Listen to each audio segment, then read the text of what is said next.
Hi, I am ThatPaulGuy, and it's Thursday.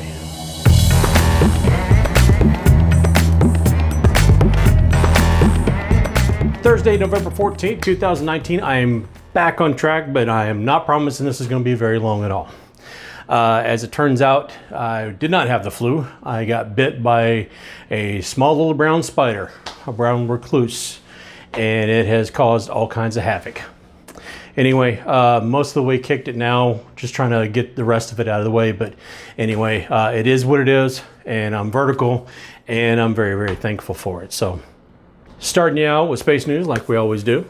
Tomorrow, American Andrew Morgan and Italian Luca Parmitano will be going out on a spacewalk that'll last about 6.5 hours or so.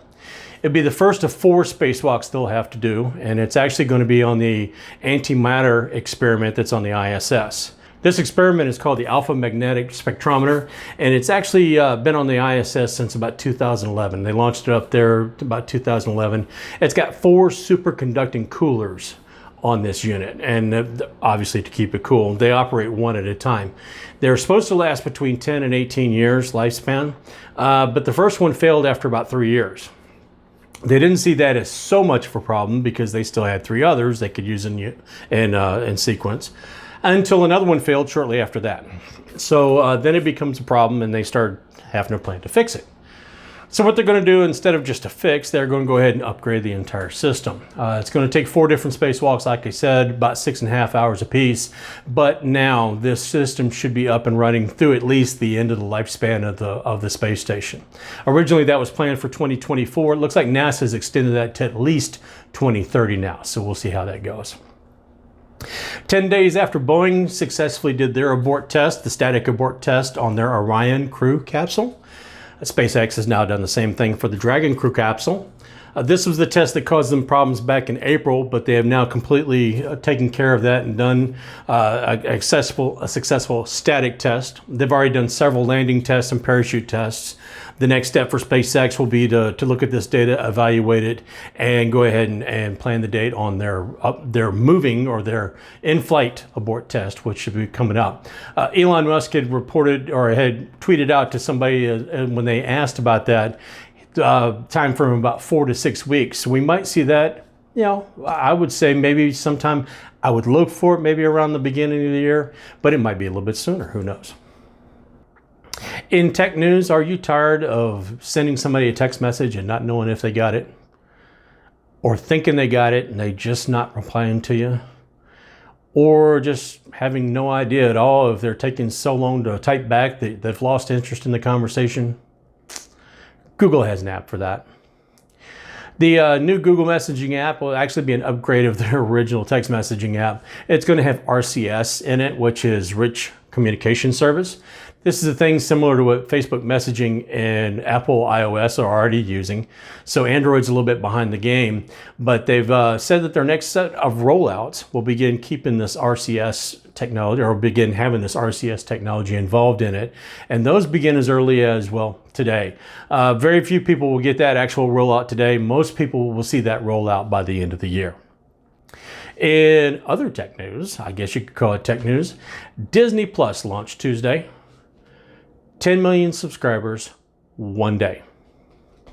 I'll repeat that one more time. 10 million subscribers in one day.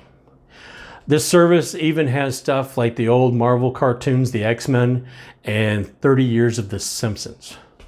So one day, 10 million. I think they're going to be okay.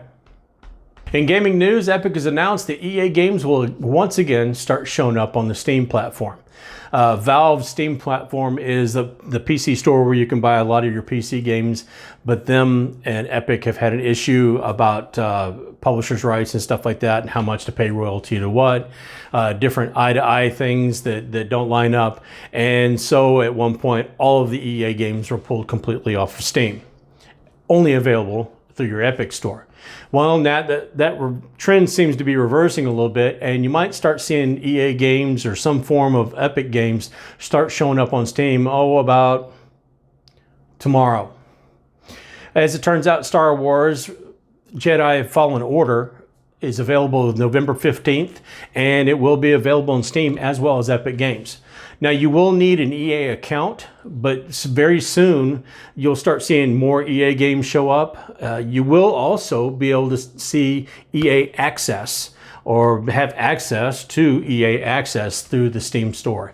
So it looks like the two of them have sort of got things worked out, and maybe the air is starting to clean between them just a little bit.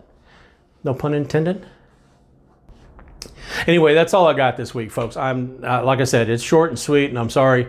I'm going to really try to feel better and do better next week. But as always, feel free to thumbs up, thumbs down, leave me any kind of comments, share, subscribe. Please subscribe. Really trying to get to 100. I dearly would love it. It'd be a great Christmas present, don't you think? Anyway, like I said, that's all I got. So I will try my very best to put out something this weekend for you guys, because I know it's been lacking and I do have a lot of ideas. So, but until then, folks, that's all I got. So I'll see you later.